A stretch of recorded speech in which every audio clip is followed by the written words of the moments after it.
నమస్తే, నేను Yashoda. Welcome to Pallavi TV. ఇండియాలో 61 ఏళ్ల రికార్డ్ బ్రేక్ అయింది. నెహ్రూ కోటని మోడీ బద్దలు కొట్టారు. ఇండియాని సుదీర్ఘంగా పాలించిన ప్రధానిగా రికార్డ్ క్రియేట్ చేశారు. ఇదే అంశంపై మనం ఈరోజు మాట్లాడదాం. మోడీ మెచ్చిన లీడర్, బీజేపీ స్టేట్ ప్రెసిడెంట్ మనతో పాటు ఉన్నారు, రామచంద్రరావు సార్. సార్ నమస్తే. నమస్తే. బాగున్నారా సార్? ఆ హ్యాపీనెస్ మీలో కూడా కనిపిస్తోంది. సార్, 12 ఏళ్ల పాటు సుదీర్ఘంగా పాలించటం, నిజానికి 61 ఏళ్ల రికార్డ్ బ్రేక్ చేయటం. ఇప్పుడున్న రోజుల్లో 5 ఏళ్ళు పాలిస్తేనే ప్రభుత్వం మీద వ్యతిరేకత స్టార్ట్ అవుతుంది సార్. ఇట్లాంటి సమయంలో ఈ రికార్డ్ని మీరు ఎట్లా చూస్తున్నారు? ఇది యాంటీ ఇంకంబెన్సీ అంటే మనం ఈ వ్యతిరేకత అనేది సామాన్యంగా ఉంటుంది. కానీ మనం ఒకసారి చూస్తే ఎన్డీఏ ప్రభుత్వం 2014 నుంచి నిరంతరంగా కేంద్రంలో గెలుస్తూ ఉన్నది. కేంద్రంలో కాదు, రాష్ట్రాలు కూడా 22 రాష్ట్రాలు ఈరోజు భారతీయ జనతా పార్టీ అధికారంలో ఉన్నది. ఈరోజు మీ ఎన్డీఏ ప్రభుత్వం, ఎన్డీఏతో పాటు కొన్ని ప్రభుత్వాలు, ఒంటరిగా బీజేపీ ప్రభుత్వాలు. కాబట్టి ఇది పెద్ద మార్పు. ఎందుకంటే గతంలో టీనా ఫ్యాక్టరీ ఉంటుండే, there is no alternative. There is no alternative for Congress. ఇప్పుడు ఇది బీజేపీకి వచ్చేసింది. There is no alternative for BJP. మీరు చూడండి, నెహ్రూ తర్వాత ఇందిరాగాంధీ, లాల్ బహదూర్ శాస్త్రి కొన్ని రోజులు ఉండే మధ్యన. తర్వాత మళ్ళీ కొన్ని రోజులు non Congress government, VP Singh, అందరూ ఉండలేకపోయారు. వాళ్ళు జనతా పార్టీ 2 సంవత్సరాలు కన్నా ఎక్కువ చేయలేకపోయారు.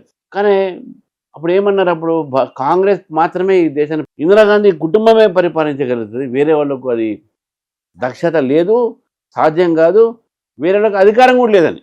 అది మాదే, భారతదేశం అధికారం చేసేటటువంటి ఒక హక్కు మాదే, మా పార్టీకే, మాకే, మా కుటుంబానికే ఉండే. లేకుంటే మా కుటుంబం ఎవరు చెప్తే వాళ్లకు. అటువంటి ఒక మైండ్ సెట్ నుంచి ఈరోజు భారతదేశ ప్రజలని ఆ కాంగ్రెస్ ముక్తు భారత్ వైపు ఈరోజు భారతీయ జనతా పార్టీ తీసుకున్న నిర్ణయాల వలన ఈరోజు జరుగుతూ ఉన్నాయి. ఒక ప్రధానమంత్రి కావటం అనేది ఒక ఎత్తు అయితే, ప్రధానమంత్రి అయిన తర్వాత ఆయన చేసిన పనులు, ఇప్పుడు మీరు 60 సంవత్సరాలు కాంగ్రెస్ పార్టీ పరిపాలించారు అనుకోండి, 61 సంవత్సరాల్లో వాళ్ళు చేసినటువంటి ఒక పరిపాలన, వాళ్ళు చెప్పుకోగలిగేటటువంటి ఒక ఏదైతే డెవలప్మెంట్ ఉందో, అభివృద్ధి కార్యక్రమం, మీ యూనివర్సిటీ తెచ్చినాం, మీ అది తెచ్చినాం, అది కాదు. మీరు చేసినటువంటి ఒక మార్క్ అక్కడ మీకు కాంగ్రెస్ పార్టీ కనబడదు. వాళ్ళు 5 years ఇండస్ట్రియల్ పాలసీ అన్నారు. 5 years ఇండస్ట్రియల్ పాలసీతో పాటు ఫారెన్ రిలేషన్లో కూడా రష్యా వైపు మొగ్గి మొత్తం మళ్ళీ ఒక రాష్ట్రం మీద నిర్భరం అయిపోయారు. ఇతర దేశాల నుంచి మనకు నిధులు వచ్చే అప్పుడు PL 480 అని ఉంటుండే, పబ్లిక్ లా 480 అని. దాని కింద భారతదేశానికి ఒక బీద దేశం కింద ఇతర దేశాల నుంచి మనకు పాల డబ్బాలు, బియ్యము, వడ్లు, మన గోధుమలు ఇవన్నీ పంపించేది. మరి అటువంటి ఒక పరిస్థితి నుంచి ఈరోజు భారతదేశము ప్రపంచానికే మనం ఎంతో మనం ఎగుమతి చేస్తున్న పరిస్థితి ఈరోజు. కాబట్టి చాలా పెద్ద మార్పు. ఈ మార్పు సామాన్య మార్పు కాదు.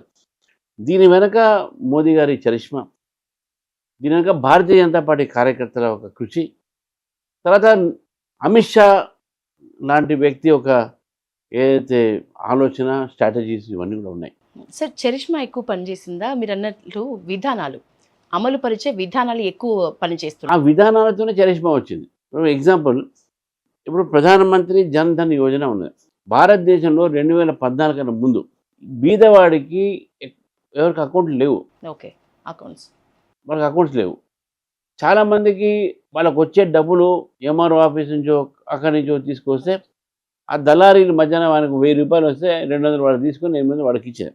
ప్రధానమంత్రి గారు వచ్చిన ఏం చేశారంటే, ఈ దేశంలో మొత్తం 80 కోట్ల మందికి బ్యాంక్ అకౌంట్లు ఉండాలి చేపించారు. అంటే మనకు అప్పటి వరకు బ్యాంక్ అకౌంట్ ఓన్లీ మాలాంటలకు, మీలాంటల కోసం ఉండే, కానీ ఒక సామాన్యుడికి లేదు, ఒక లేబర్కి లేదు. మొత్తం అందరూ రైతులు కూడా ఆ జన్ధన్ యోజన, ప్రధానమంత్రి జన్ధన్ యోజన కింద అకౌంట్లు ఓపెన్ చేసి దాంట్లో ఒక పెద్ద బెనిఫిట్ ఏంటంటే, ప్రభుత్వం ఇచ్చేటటువంటి లబ్ధి, వాళ్ళకి రావాల్సిన పెన్షన్లు కానీ ఇంకే నేరుగా వారి అకౌంట్లో పోతుంది. ఎవ్వరు కూడా దాని, ఎందుకంటే రాజీవ్ గాంధీ ఒక మాట అన్నాడు, నేను రూపాయి పంపిస్తే రాష్ట్రాలకు 20 పైసలే పోతున్నది, కానీ ఇప్పుడు రూపాయి పంపిస్తే రూపాయి వాళ్ళ అకౌంట్లో పోతుంది.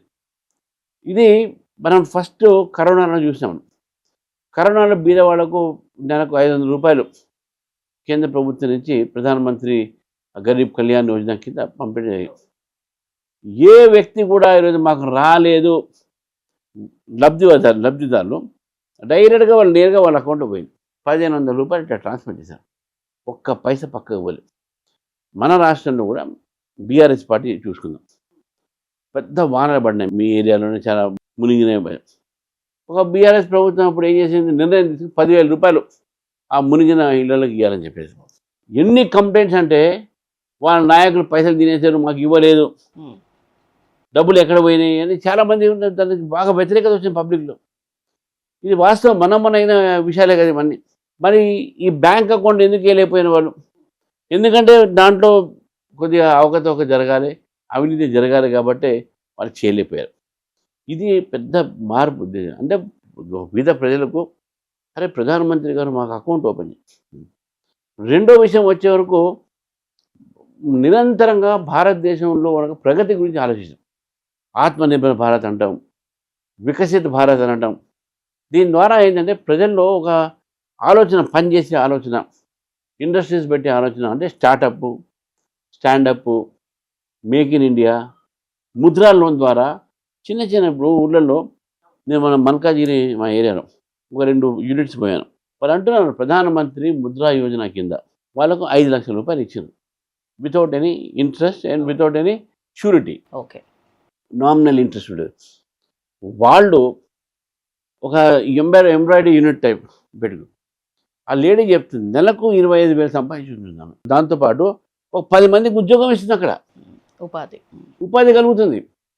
సో ఇది పెద్ద నిర్ణయం. ఇది ఒక ఏంటంటే ముద్రా లోన్ ద్వారా స్టార్టప్ ఇండియా, స్టాండప్ ఇండియా ద్వారా మహిళలకు స్టాండప్ ఇండియా కింద, దళితులకు, వీళ్ళకు 2 కోట్ల దాకా వీళ్ళకు వచ్చేటటువంటి ఒక వితౌట్ బ్యాంకులలో పోతే ఏమైతే ఎందుకు లోన్స్ రావు, షూరిటీ లేక. అవును, షూరిటీ లేవు. ఇప్పుడు దీంట్లో షూరిటీలు గిట్టడం లేకుండా వాళ్ళకి ఇస్తున్నారు, వాళ్ళ ఎక్స్పర్టైజ్ చూసి. దాని తర్వాత అట్లా దానికి చాలామంది ముందుకు వచ్చారు. మూడో విషయం ఏంటంటే ఈ యొక్క దేశంలో డెవలప్మెంట్ ఆస్పెక్ట్ చూస్తుంటే కాంగ్రెస్ ప్రభుత్వం రాకముందు 75 ఎయిర్పోర్ట్లు ఉండే. ఓకే, నరేంద్ర మోదీ గారు మొన్నటి వరకు అంటే 2024 వరకు 150 ఎయిర్పోర్ట్లు వచ్చినాయి. 150 ఎయిర్పోర్ట్ డబుల్ ఎక్కువైనాయి. ఇప్పుడు ఫస్ట్ షిర్ది ఎయిర్పోర్ట్ లేకుండా ఇప్పుడు వచ్చింది. బాగ్డోగ్రా మిలిటరీ ఎయిర్పోర్ట్ ఉండే, సిక్కిం బాగుంటే అక్కడ పోయింది, ఇప్పుడు సిక్కిం ఎయిర్పోర్ట్ వచ్చింది. మారుమూల ప్రాంతంలో కూడా బెల్లారి, ఇవన్నీ కూడా మీరు కనెక్టివిటీ ఎట్లా పెరిగింది అంటే పెరిగింది. ఒకటి ఎయిర్ కనెక్టివిటీ, ఓకే, మీకు జాతీయ రహదారుల వలన మీకు ఈవెన్ బార్డర్ ఏరియాస్లో, అంటే నేను లేహ్ లదాఖ్ పోయొచ్చాను, అక్కడ 14,000 ఫీట్ పైన, అంటే హయ్యెస్ట్ పాయింట్ ఇది దాంట్లో, అక్కడ కూడా రోడ్స్ బ్రహ్మాండంగా బీఆర్ఓ అంటే బార్డర్ రోడ్ ఆర్గనైజేషన్ ద్వారా రోడ్లు కడతాను. దానిలో మిలిటరీ ప్లస్ మీకు పర్యాటకులు, టూరిజం, దాంట్లో ఈ రకమైనటువంటి డెవలప్మెంట్ మనం చూస్తున్నాం రోడ్స్ వైజ్. తర్వాత మనం సీ పోర్ట్స్ ఇవన్నీ కూడా చూస్తున్నాం. అంటే ఏరు, ఇది చాలా పెద్ద డెవలప్మెంట్ ఆస్పెక్ట్. అదే వదిలిపెడితే మనకు 10% మాత్రమే మొబైల్ ఫోన్స్ 2014 ముందు మన దగ్గర మ్యానుఫ్యాక్చరింగ్ ఉండే. 90% మనం పెంచినాం. తర్వాత ఆ మ్యానుఫ్యాక్చరింగ్ యూనిట్స్ ఎక్కువ హైదరాబాద్లో ఉన్నాయి. మిగతా 90% మనము లోపలికి మనం ఇంపోర్ట్ చేస్తున్నాం బయట నుంచి. ఇప్పుడు మనం ఎక్స్పోర్ట్ కూడా చేస్తున్నాం. మన దాదాపు ఇప్పుడు యాపిల్ లాంటి ఫోన్స్ కూడా ఇండియాలో మ్యానుఫ్యాక్చరింగ్ జరుగుతుంది. సో ఈ రకమైనటువంటి ఒక మార్పు మన దేశంలో చూసినాం. గతంలో ఇంత ఆలోచన, ఇది విధంగా ఎవరు ఆలోచించలేదు.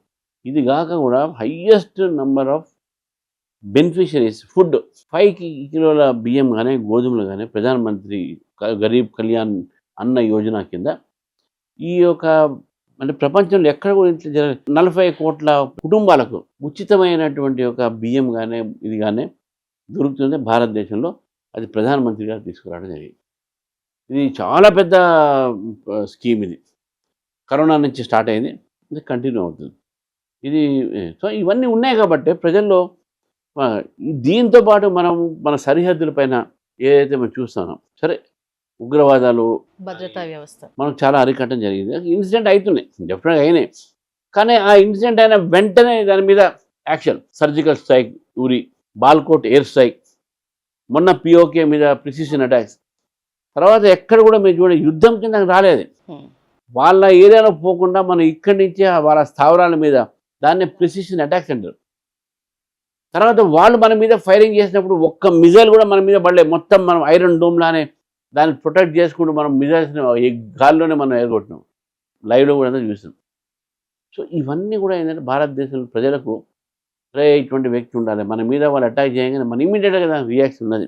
కాబట్టి అటువంటి ఒక ఆలోచనతో ప్రజలు కూడా నరేంద్ర మోదీ గారు కరోనా సమయంలో అయితేంది, ఇప్పుడు యుద్ధ సమయంలో అయితేంది, మన మీద ఉగ్రవాదులు దాడి చేసినప్పుడు అయితేంది, ఒక విశ్వాసాన్ని కలిగించారు. ఒకవైపు వికాస్, ఇంకోవైపు విశ్వాస్. ఈ ట్రస్ట్ అనమాట, నరేంద్ర మోదీ గారి మీద ట్రస్ట్, ఆ ప్రజల ఒక విశ్వాసం బాగా పెరిగింది అనేది నేను భావిస్తా ఉన్నాను. ఓకే సార్, చాలా హైలైట్ పాయింట్స్ చెప్పినారు మీరు. అంటే ఈ రికార్డ్ బద్దలు కొట్టిన విషయంలో గతంలో ఇందాక మీరు అన్నట్లు నెహ్రూ, ఇందిరాగాంధీ, సో వాళ్ళిద్దరికీ ఇప్పుడున్న భారత ప్రధానికి తేడా అంటే ఏ విషయంలో మీకు ప్రస్ఫుటంగా కనిపిస్తుంది? ఒకటి, ఇందిరాగాంధీ గారు ఒక అటోక్రటిక్. ఓకే. వాళ్ళు ఇప్పుడు కాంగ్రెస్ పార్టీకి సంబంధించిన వాళ్ళు రాజ్యాంగాన్ని వీళ్ళు ఉల్లంఘిస్తున్నారు, రాజ్యాంగం మాట్లాడటం అని ఆమె కుర్చీ పట్టుకొని ఆమెకే అధికారం రావాలనే ఆలోచన ఉంటుండే.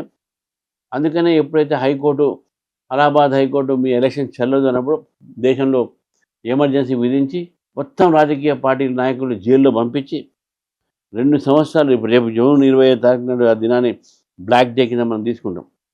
అటువంటి ఒక కాన్స్టిట్యూషన్ని ఉల్లంఘించి ఈ అధికారం మాదే ఉండాలి, మాకే కావాలి, మా కుటుంబమే పరిపాలించిన ఆలోచనతో ఆమె ఒకటి. జవహర్లాల్ నెహ్రూ గారు మొత్తం కూడా ఏంటంటే రష్యా పాలసీని అడాప్ట్ చేసుకొని ఒక సోషలిస్టిక్ ప్యాటర్న్ అనేది తీసుకొని వచ్చి కేవలము ప్రభుత్వం మీద, ప్రభుత్వ రంగం మీదనే ప్రజలు నిర్భరం కావాలి, డిపెండ్ కావాలి అనేటటువంటి ఆలోచన తీసుకొచ్చారు. ఇది దేశానికి మంచిది కాదు.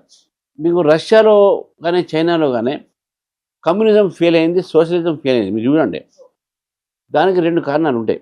అంటే నేను ప్రైవేట్ రంగాన్ని ప్రోత్సాహన చేయాలని నేను అన్నా, కానీ ఏ రంగంలో అయితే ప్రభుత్వము ఉండాలి అదే రంగంలో ఉండాలి.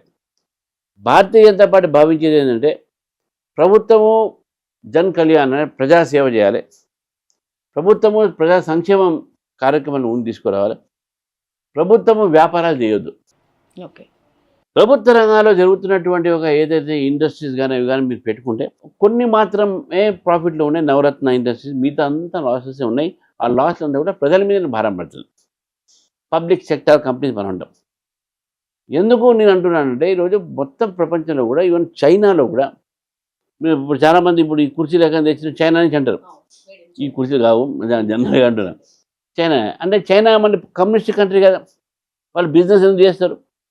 వాళ్ళు కమ్యూనిస్టు అనేది కేవలం వాళ్ళకు అంటే కొన్ని రంగాలు మాత్రమే ప్రభుత్వం కంట్రోల్, మిగతా అంతా ప్రైవేటైజేషన్. రష్యా కూడా ఆల్మోస్ట్ కమ్యూనిజం లేదు, అక్కడ సోషలిజం లేదు. నెహ్రూ గారు ఏం చేశారంటే ఆ సోషలిస్టిక్ ప్యాటర్న్ పెట్టుకొని 5 ఇయర్ పాలసీ అను ఆ పాలసీలను పెట్టుకొని కేవలం ప్రభుత్వ రంగం సంబంధించినటువంటి ఒక దాన్ని మాత్రమే ఫోకస్ చేశారు. తద్వారా ఏమైందంటే ప్రజలకు ప్రభుత్వం మీదనే, ప్రభుత్వం ఇచ్చేదాని మీదనే, ప్రభుత్వ ఉద్యోగాల మీదనే, దాని మీదనే వాళ్ళు బాగా డిపెండ్ అయిపోయారు. కానీ ఎప్పుడైతే గ్లోబలైజేషన్ జరిగింది, పివి నరసింహరావు గారు వచ్చిన తర్వాత గ్లోబలైజేషన్ జరిగిందో అప్పుడు భారతదేశంలో కూడా ఆలోచన మార్పు జరిగినాయి. అప్పుడే ఇది వేరే దేశాలకు ఈ మన జాబ్స్ కోసము ఈ కంప్యూటర్స్, ఐటీ రంగం పెరగడం, దీని ద్వారా బయట ప్రజలు పోవడం, విద్యార్థులు పోవడం అని స్టార్ట్ అయింది. తద్వారా ఏమైందంటే భారతదేశం కూడా ఒక గ్లోబల్ ఎక్స్పోజర్ వచ్చింది. భారతదేశం కూడా గ్లోబల్ మార్కెట్ కింద మారింది. భారతదేశంలో అనేకమైనటువంటి ఒక సాంకేతికమైన మార్పులు, ఇండస్ట్రియల్ మార్పులు, అగ్రికల్చర్ మార్పులు జరిగినాయి. ఆ ఒక మార్పును బ్యాలెన్స్ చేస్తూ ఈరోజు నరేంద్ర మోదీ గారు దేశాన్ని ముందుకు తీసుకోవాలి. మోదీ పాలసీని ఏమని చెప్పొచ్చు సార్? ఇదే మోదీ పాలసీ. ఫస్ట్ థింగ్ ఏంటంటే మోదీ పాలసీ అనేది బేసిక్గా 2 మిజన్గా. ఒకటి డెవలప్మెంట్. ఓకే. ఆ డెవలప్మెంట్ కూడా ఏంటంటే కొన్ని ఇండస్ట్రియల్ డెవలప్మెంట్ చేస్తున్నాం. ఫోకస్గా అవి ఇండస్ట్రియల్ డెవలప్మెంటే కాకుండా మనము దేశము దేని మీద డిపెండ్ అవుతున్న బయట దేశాల మీద, అది మన దగ్గరే మనం ఎందుకు తయారు చేయకూడదు, మనం ఎందుకు ఇక్కడ అంటే డిఫెన్స్ ఇండస్ట్రీ బేసిక్. డిఫెన్స్ ఇండస్ట్రీకి మనం బయట విదేశాలకు దాదాపు కొన్ని లక్షల కోట్ల రూపాయలు ప్రతి సంవత్సరం కేవలం ఆయుధాల కోసమే మనం కొంటున్నాం. ఇప్పుడు నరేంద్ర మోదీ గారు వచ్చిన తర్వాత మన దేశంలో ఇక్కడ మన ఆయుధాలు తయారు చేసే ఫ్యాక్టరీలు చాలా, రఫేల్ లాంటి విమానాలు కూడా మనం తయారు చేయడానికి సిద్ధంగా ఉన్నాం. దీని ద్వారా ఏమైందంటే మన ఇంపోర్ట్స్ అవుతుండే బయట నుంచి ఇవి తగ్గినాయి, ఎక్స్పోర్ట్స్ పెరిగినాయి. దాని ద్వారా మన దేశానికి కూడా కొంచెం లాభం చేయొచ్చు. ఇది 1. వేరే దేశాల మీద డిపెండ్ కాకుండా మేక్ ఇన్ ఇండియా దీంట్లో బయట నుంచి తీసుకువచ్చేది స్వదేశీని మనము ప్రోత్సహించి ఈరోజు మన దగ్గర మన ఇండస్ట్రీస్, మన కళలు, మన ఒక కార్మికులు, మన ఒక ఏదైతే ఉంటారో హ్యాండీక్రాఫ్ట్ చేసే వాళ్ళు బతకాలి, వాళ్ళ ఒక ఇది మార్కెట్ రావాలి. ఇక్కడే కాదు బయట కూడా. అందుకనే vocal for local, local to global అనడం. ఇక్కడే కన్జంప్షన్ కాదు, దీన్ని ఎక్స్పోర్ట్ కూడా చేయాలి. ఇది భారతదేశం ఒక చాలా బట్టలు కానీ హ్యాండీక్రాఫ్ట్స్ కానీ ఈరోజు పెద్ద మార్కెట్ బయట. అంతేవిధంగా కారు స్పేర్ పార్ట్స్ ఇటువంటివి కూడా చాలా బయట పెద్ద మార్కెట్ మంది. సో కార్లు కూడా ఈరోజు మనం ఎక్స్పోర్ట్ చేస్తున్నాం. కారు మీరు యూరోప్లో కూడా చాలా కార్లు ఇండియన్ కార్స్ ఉంటాయి, టాటా, మారుతి ఇవన్నీ. నేను ఈ మధ్య శ్రీలంక తర్వాత అటు ఇటు పోయినప్పుడు చూశాను. Indian cars, Maruti car, Tata car పోతాం. యూరోప్లో కూడా 2-3 దేశాలు పోతాం, బల్గేరియా లాంటి దేశాలు కూడా మనం టాటాది వాళ్ళ కార్లు మనం చూసాను, హెవీ వెహికల్స్ అవి. సో ఈ విధంగా ఇండియన్ కార్స్, ఇండియన్ బాయ్ కూడా బయట ఎక్స్పోర్ట్ అవుతుంది. సో మనం ఏంటంటే నౌ వీఆర్ మనం అంటే దేశం ఒక నెహ్రూ గారు ఉన్నప్పుడు ఎట్లున్నాయంటే ఇందిరాగాంధీ గారు కానీ నెహ్రూ గారు కానీ ఇతర దేశాలకు మనం భిక్ష అడిగేది, భిక్షాం దేహి అని. కానీ ఈరోజు మన పరిస్థితులు కాదు. ఈరోజు మన దేశము ఆర్థికంగా 4వ స్థానంలో అతివేగంగా పెరుగుతున్న ఆర్థిక సంస్థ, fastest growing economy in the world, 4th largest. ఇప్పుడు మనమే ఎక్కడి నుంచి బయట నుంచి మనం భిక్షాం దేహి చెప్పాల్సిన అవసరం లేదు. We are self sufficient. మనము మన 56 దేశాలకు మనం ఈరోజు మనమే ఆదుకుంటున్నాం ఆర్థికంగా. వాళ్ళకి ఎయిడ్స్ ఇస్తున్నాం, మనం నిధులు ఇస్తున్నాం వాళ్ళకి. అంటే మనకి అప్పులానే ఇస్తాం మనం ఇంతమంది మనం తీసుకొచ్చింది మనం ఇస్తున్నాం. దీంట్లో మనం సైన్స్ అండ్ టెక్నాలజీ కూడా చూస్తే కూడా మనం కరోనా వ్యాక్సిన్ చూసాం. మనం కరోనా వ్యాక్సిన్ మన దేశంలో ఫస్ట్ తయారైంది. ఫైజర్, గీజర్ ఇవన్నీ రాకముందు మన దేశంలో తయారైంది. మనము 140 కోట్ల మందికి 3 డోసులు ఇచ్చినాం. First dose, second dose, booster dose. పైసలు ఎవరితో తీసుకోలేదు. మీరు కూడా వేసుకుని మీకు డబ్బులు తీసుకోకపోతే 140 కోట్ల మందికి ఉచితంగా కరోనా వ్యాక్సిన్ ఇచ్చిన దేశం మన భారతదేశం. ఇతర దేశాల్లో పోలిస్తే కరోనాని మనం బ్రహ్మాండంగా ఎదుర్కొన్నాం. అంతేకాకుండా దాదాపు 50 దేశాలకు మనము ఉచితంగా కరోనా వ్యాక్సిన్ పంపించినాం మన హెల్ప్గా. సో ఎంత పెద్ద మార్పు జరిగిన దేశంలో. కాబట్టి ఇవన్నీ కూడా ప్రజలకు తెలుసుకోవాలి. జాతీయ రహదారులు అయితే, ఇండస్ట్రీస్ అయితే, ఏరోస్పేస్ ఇండస్ట్రీస్ అయితే, మనం ఫ్రీ టు ఎయిర్ అనే పాలసీస్ వల్ల ఈరోజు సామాన్యుడు కూడా విమానంలో పోయేట పరిస్థితి ఉంది. Modernisation railway stations, Vande Bharat లాంటి ట్రైన్లు ఎప్పుడు కూడా 3rd క్లాస్, 2nd క్లాస్ మన డబ్బాలు ఎంత బ్రహ్మాండమైనటువంటి స్టేట్ ఆఫ్ ఆర్ట్ టెక్నాలజీతో మనం తయారు చేస్తున్న రైల్స్ మన దగ్గరనే తయారు చేస్తున్నాం. రేపు రైల్వే కోచ్ ఫ్యాక్టరీ కాజీపేటలో, అక్కడ వందే భారత్ లాంటి కోచెస్ అక్కడ తయారైతాయి. కాబట్టి భారతదేశము అన్ని రకాలుగా బుల్లెట్ ట్రైన్ కూడా రాబోతూ ఉంది. సో ఇన్ని సాంకేతిక మార్పు నరేంద్ర మోదీ గారి ఆలోచనతో దేశాన్ని ఒకవైపు మన అస్తిత్వాన్ని, మన ఒక భారతత్వాన్ని, మన ఒక సంస్కృతిని ఇవన్నీ కాపాడుతూ ఈరోజు ప్రపంచంలో మన కాంపిటీషన్తో, పోటీతత్వంతో మన దేశం పెరగాలి అనే ఆలోచన నరేంద్ర మోదీ. అందుకే మేము అన్నాం, వారు అన్నారు వికసిత్ భారత్, విశ్వాస్ అనేది ఒకటి, జన్ కళ్యాణ్, ప్రజాప్రయాణం, సంక్షేమ కార్యక్రమాలు కూడా మీరు చూడండి. 6,000 రూపాయలు ఈ దేశంలో కోట్లాది మంది రైతులకు 6,000 రూపాయలు వారి అకౌంట్లో కేవలం వారి ఇన్వెస్ట్మెంట్ సపోర్ట్, ఆర్థిక సహకారాన్ని వారు ఇస్తున్నారు. ఏ ఒక్క ఈ సంవత్సరం కూడా తప్పలేదు. తప్పగా వాళ్ళ దాంట్లో పడతా ఉన్నాయి. ఒక రైతుల మార్కెట్, రైతు ప్రొడక్షన్ పెరిగింది, రైతుల ఒక ఆదాయం పెరిగింది. రైతులు వాళ్ళ దగ్గర చేస్తున్నటువంటి సేంద్రీయ వ్యవసాయం కావచ్చు, మామూలు వ్యవసాయం కావచ్చు, ప్రొడక్షన్ పెరిగినటువంటి విషయాన్ని మనం చూస్తూ ఉన్నాం. సో అన్ని రంగాల్లో మార్పు జరిగినాయి, అన్ని రంగాల్లో మనం ప్రగతి చెందినాం, అన్ని రంగాల్లో కూడా ప్రపంచంతో మనం పోటీ చేస్తున్నాం అనే విషయాన్ని నరేంద్ర మోదీ గారి ఈ 12 సంవత్సరాలు. మీకు బాగా నచ్చిన పాలసీ మోదీ విధానాల్లో అంటే ఏం చెప్తారు సార్, ఒక బీజేపీ స్టేట్ ప్రెసిడెంట్గా? నా బాగా నచ్చిన పాలసీ అంటే 2 ఉన్నాయండి. ఒకటి ఫారెన్ పాలసీ. ఓకే. ఎందుకంటే నేను చాలా దేశాలు తిరిగాను కాబట్టి మన భారతదేశాన్ని ఒక చురుగ్గా చూసేటటువంటి ఒక ఆలోచన. కానీ ఈరోజు భారతదేశం ప్రపంచంలో అతి పెద్దగా అంటే ఒక ఇంపార్టెంట్ దేశాల కింద రికగ్నైజ్ చేసినటువంటి ఒక విషయం. సరే, ఈ కాంగ్రెస్ పార్టీ విమర్శలు చేసేది, కానీ బెస్ట్ ఫారెన్ పాలసీ మనది ఈరోజు నరేంద్ర మోదీ గారి. ఈ సమయంలోనే అన్ని దేశాలు నరేంద్ర మోదీని పిలిచినాయి. వారి దేశంలో ఉన్నట్టు అత్యున్నతమైనటువంటి అవార్డ్స్ కూడా వారికి ఇవ్వడం జరిగింది. ముస్లిం దేశాలు కూడా గౌరవించి వారిని గౌరవించారు. ఇప్పుడు మళ్ళీ ట్రంప్ రా నా దగ్గర రా అని బతిలాడుతూ ఉన్నారు. ఇటు పుతిన్తో మంచి సంబంధాలు ఉన్నాయి, అటు యూక్రెయిన్తో మంచి సంబంధాలు ఉన్నాయి, యూరోప్తో మంచి సంబంధాలు ఉన్నాయి. బ్రిటిష్ ప్రైమ్ మినిస్టర్ కూడా మన దగ్గర రావడం జరిగింది, మనం కూడా అడుగుకోవడం జరిగింది. అంటే ఎంత ప్రపంచంలో ఈరోజు నేను దాదాపు 25 దేశాలు తిరిగాను మొత్తం. ఎక్కడ పోయినా మాట్లాడుతుంటే అదే ఫ్రమ్ ఇండియా మోదీ అని వాళ్ళే అంటారు. అంటే ఎంత బ్రహ్మాండమైనటువంటి రికగ్నిషన్, మోదీకే కాదు భారతదేశానికి రికగ్నిషన్ వచ్చింది. ఇది ఫస్ట్ పాలసీ. సెకండ్ పాలసీ నచ్చేది నాకేంటంటే మీకు డెవలప్మెంట్ వైజ్ అంటే రోడ్స్ కానీ నితిన్ గడ్కరీ గారు ట్రాన్స్పోర్ట్ ఏం మీరు వారు ఆఫీస్లో పోతే ఒక స్లోగన్ ఉంటుంది, American roads are good not because America is rich. American రోడ్లు చాలా అందంగా ఉంటాయి, ఎందుకంటే అమెరికా రిచ్ కావు అంటే ధనిక దేశం కాదు, America is rich because of their roads are good. America ధనిక దేశం ఎట్టయింది అంటే వాళ్ళ రోడ్లు అంటే ఇన్ఫ్రాస్ట్రక్చర్స్. నరేంద్ర మోదీ గారు వచ్చిన తర్వాత ఈ దేశంలో ఇన్ఫ్రాస్ట్రక్చర్ డెవలప్మెంట్ జరిగింది. ఆ ఇన్ఫ్రాస్ట్రక్చర్ డెవలప్మెంటే ఈరోజు మొత్తం భారతదేశంలో డెవలప్మెంట్కి ఒక పునాది అది. ఆ ఇన్ఫ్రాస్ట్రక్చర్ ఈ రెండు, ఒకవైపు ఫారిన్ పాలసీ, రెండో వైపు ఇంటర్నల్ ఇన్ఫ్రాస్ట్రక్చర్ డెవలప్మెంట్, ఈ రెండు పాలసీ వల్లే ఈరోజు భారతదేశానికి ప్రపంచంలో మంచి గుర్తింపు వచ్చిందని నేను భావిస్తాను. బీజేపీ ప్రభుత్వం మీద వ్యతిరేకత బాగా వచ్చిన అంశం అంటే ఏమని అంటారు? వ్యతిరేకము అని అంటే ప్రజా వ్యతిరేకమైనటువంటి నిర్ణయాలు ఏం తీసుకోలేదు సార్. డిమానిటైజేషన్ ఫలితం మీరు అనుకున్నట్లు చూడండి, ఇప్పుడు డిమానిటైజేషన్ రావడం కారణం చాలా కారణాలు ఉండే. డిమానిటైజేషన్ ఇందిరాగాంధీ కూడా తీసుకురావాలని అనుకుంది. డిమానిటైజేషన్ ఎందుకు తీసుకురావాలనుకుంది దానికి కారణాలు చాలా ఉండే.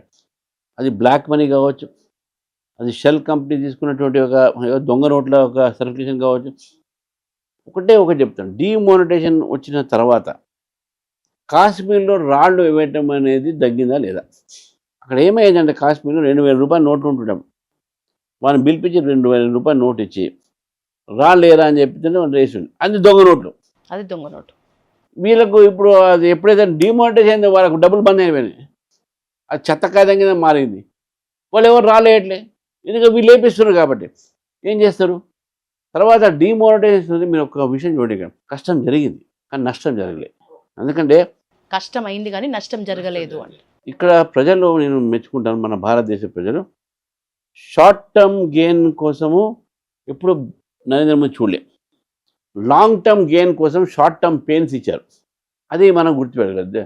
అయితే మీరు చూడండి, అప్పుడు ఏటీఎం ముందు లైన్లు పెద్ద పెద్ద లైన్, కానీ ఏ ఒక వ్యక్తి కూడా ప్రభుత్వాన్ని తిట్టలే. కష్టపడ్డారు వాళ్ళు. మన దేశం మన కోసం చేస్తున్నారు కదా, మన దేశంలో ఉన్నటువంటి ఆర్థిక వ్యవస్థను బాధ్యతను చూసి మీరు డిమానిటైజేషన్ అయిన తర్వాత కూడా చూడండి, ఈరోజు భారతదేశం ఆర్థికంగా 4వ స్థానంలో పెరుగుతుందంటే ప్రభుత్వ వ్యతిరేకంగా ప్రతిపక్షాలు చేసినటువంటి అన్ని మాటలు కూడా అబద్ధమైంది. ఈరోజు అంటే నాకు తెలుసు ఆ విషయం, దురంధరం కూడా మనం చూసినాం. కొన్ని కోట్ల రూపాయలు, లక్షల కోట్ల రూపాయలు దొంగ నోట్లు పాకిస్తాన్ వాళ్ళు మన ఒక వ్యవస్థని, ఆర్థిక వ్యవస్థని కొల్లగొట్టడానికి కంటైనర్స్ పంపించారు. ఆ కంటైనర్స్ వస్తూనే ఇంటెలిజెన్స్ సోర్సెస్ వచ్చిన తర్వాత ఇదొక ఇంటర్నల్ అనే విషయం డిసిషన్ తీసుకున్నారు. ఇదొక మనం ది రీజన్ విచ్ నౌ ఇప్పుడు డిస్క్లోజ్ చేసుకోవచ్చు, అప్పుడు డిస్క్లోజ్ చేయకపోవచ్చు. దాంతోపాటు ఈ నేను చెప్పినటువంటి టెర్రరిస్ట్ మనీ ఇదంతా ఇన్వాల్వ్ అయింది. ఈ అన్ని కారణాల వలన ఈరోజు ఈ డిమానిటైజేషన్ వచ్చింది.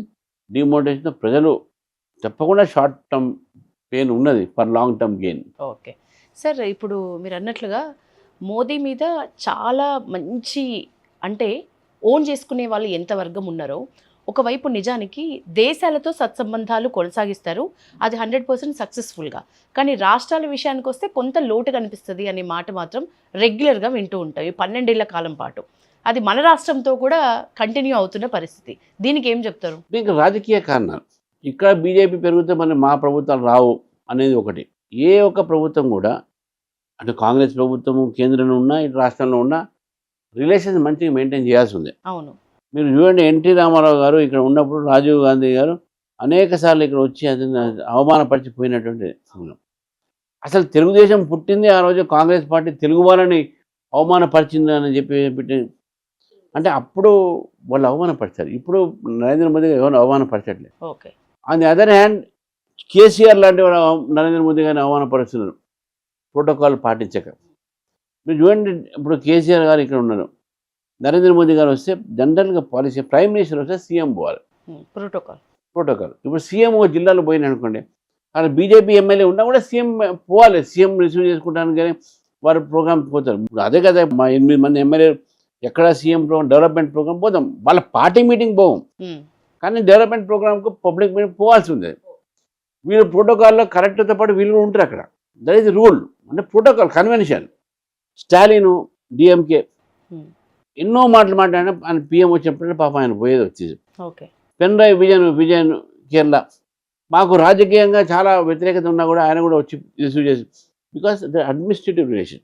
2 రిలేషన్స్ ఉంటాయి, అడ్మినిస్ట్రేటివ్ అండ్ పొలిటికల్. అడ్మినిస్ట్రేటివ్ రిలేషన్స్లో ఎప్పుడు కూడా కేంద్ర ప్రభుత్వం ఏ రాష్ట్ర ప్రభుత్వంతో మంచిగా లేదు అని ఎక్కడ లేదు. We are all good with. Political criticism ఉంటుంది, ఎందుకంటే ఇక్కడ బీజేపీ పెరుగుతామని మా పరిస్థితి ఏంటనే భయానికి కాంగ్రెస్ పార్టీ కావచ్చు, అటు బీఆర్ఎస్ కావచ్చు, అటు కమ్యూనిస్టులు కావచ్చు, అటు స్టాలిన్ కావచ్చు, ఇవన్నీ కావచ్చు. అంతేగాని నరేంద్ర మోదీ గారు యాజ్ ప్రైమ్ మినిస్టర్గా డెఫినెట్, బీజేపీగా ఎస్ మేము ఇక్కడ మా ఒక పార్టీ పెరగాలి, మీరు అధికారం రావాలి, మా కోరికలు మాకు ఉంటాయి, మా ప్రయత్నం మాకు ఉంటుంది.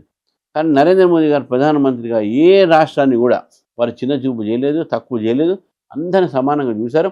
అందుకే అంటుంటారు సబ్కా సాత్ సబ్కా వికాస్. ఈ దేశం ముందుకు పోవాలంటే సబ్కా ప్రయాస్ ఉండాలి, వారు చెప్పినట్టు మాట అది. సార్, మోడీ నెక్స్ట్ ఎవరు అని అంటే ఏం చెప్తారు? ఎవరైతే బాగుంటుందని మీ అభిప్రాయం? అంటే దాని మీద మన మాట, మేము భగవంతుడు మోదీ గారికి ఇంకా బలము, ఇంకా ఆయుర్వాయుషం వారు కంటిన్యూ కావాలని మీకు కోరుతాం. సార్, ఫైనల్ క్వశ్చన్, దురంధర్ 2 విషయం ఎలాగ వచ్చింది కాబట్టి మీకు నచ్చిన పాయింట్ ఏంటి సార్ ఆ సినిమాలో? పాయింట్ అనేది ఏముంది, అక్కడ ఏ విధంగా అయితే దేశం కోసము ఒక ఖైదీ, దేశం కోసం అని అంటే అనుకోకుండా ఆయన ఖైదీ అయ్యాడు. ఆయన వాళ్ళ సిస్టర్ని అత్యాచారం చేసిన తర్వాత రివెంజ్ తీసుకున్న తర్వాత ఆ ఎమోషన్లో, అంటే అతను ఉన్న ఎమోషన్లో ఆ కసిని ఇండియన్ ఇంటెలిజెన్స్ ఏజెన్సీ దాన్ని వాడుకొని పాకిస్తాన్లో పంపించి అక్కడ ఉన్నటువంటి ఒక సిస్టంలో చేరి ఆ పాకిస్తాన్ మీద ఏ విధంగా మనం విజయం సాధించినాం అనేటటువంటి ఒక ఏదైతే కథ ఉన్నదో, ట్రూ ఇన్సిడెంట్స్తో ఇన్స్పైర్ అయ్యామని అనేది మనం చూస్తుందంట. కాబట్టి ఆ ఎంత స్టోరీ స్కీమ్ బాగా నచ్చింది మనం. అంటే ఒక స్పై స్టోరీ, అది ఎన్నో స్పై స్టోరీస్ వచ్చినాయి, కానీ ఈ రకమైన spy story real incidents and రియాలిటీకి దగ్గర.